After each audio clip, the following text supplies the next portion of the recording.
Okay, the first one is going to be the screen size. A35 is going to have a 6.6-inch display, and the A36 is going to have a 6.7-inch display. And you'll notice the bezel is going to be slimmer on the A36, which is really nice. Number 2, the A35 is 7.37 ounces, and the A36 is going to be 6.87 ounces, so it's going to be half an ounce lighter, and also it's considerably thinner. If you look at the video right here, the A36 is considerably thinner, which is really nice. It's a lighter phone, it's thinner, it feels really great and not as bulky in the hand. Number 3 is going to be on the front camera. On the A35, it has a 13 megapixel front camera. However, on the A36, they sort of downgraded and it only has a 12 megapixel front camera. Not sure why they did that, but nonetheless, the front camera is slightly higher on the A35. Number 4, in terms of fast charging, the A35 supports up to 25 watt fast charging, whereas the A36 now supports up to 45 watt fast charging, which is a really nice and beefy upgrade. I love that they've added this on the new model. Number 5 is going to be the bombshell difference. This one was pretty shocking.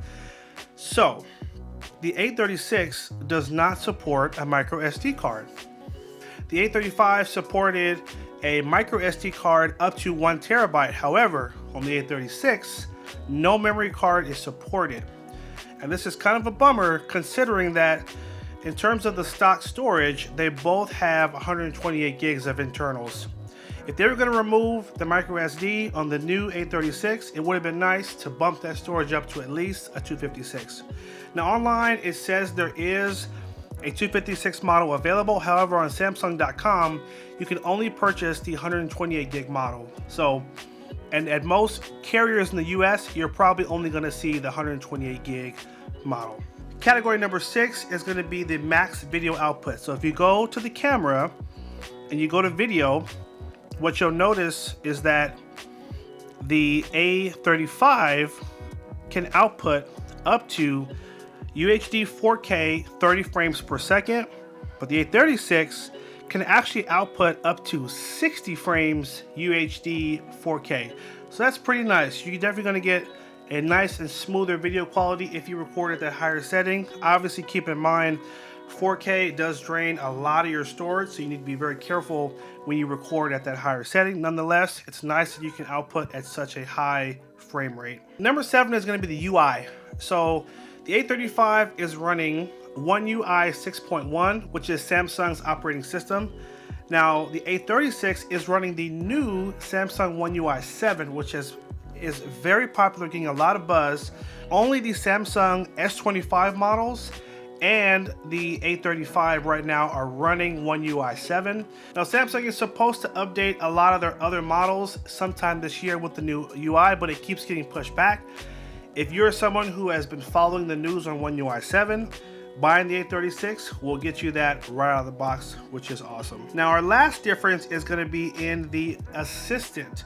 The A35 has the Bixby assistant built in, but the A36 has Gemini built in, which is the Gemini AI. So it's not just an assistant, it has AI, which will allow you to do a lot more than what Bixby could ever do. By holding down on the power button, it'll launch the Gemini assistant, and obviously you can ask it to search things like when your favorite basketball game is, or what's the weather like tomorrow, but you can also ask it more complex things like help me craft a text message to my boss telling them that I want a raise. Or you can say, hey, look up a recipe for lemon pepper wings and then save it in my Samsung Notes. You can ask it to do much more complex tasks and it will interact with other apps on the phone, which is pretty awesome. So you're getting a lot more with that new Galaxy AI on the A36. So these are the 8 big differences between the A35 and A36. There are a few other differences, but to me, these were the biggest differences that I believe will inform your buying decision. So I'm curious to hear your thoughts in the comment section down below. Now that you know the differences in the new model versus the old one, are you thinking about sticking with your A35 or are you thinking about upgrading? If you have an A35 and you are looking to upgrade, this would actually be a great time, because on Samsung.com, if you do upgrade to the A36 and you trade in your old A35, they're actually going to give you $150 off as a trade-in credit. So if you're ready to upgrade, this would be a cool time to really get a decent amount for your old A35. Now I'll link that on screen right here, and I'll also link it down in the description so you can check out the website and you can get more information on the A36.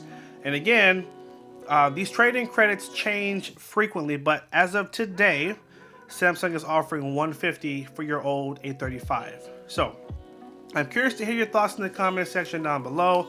What do you think about the new A36, and do you think it's worth the upgrade? And how do you feel about them taking off the micro SD card?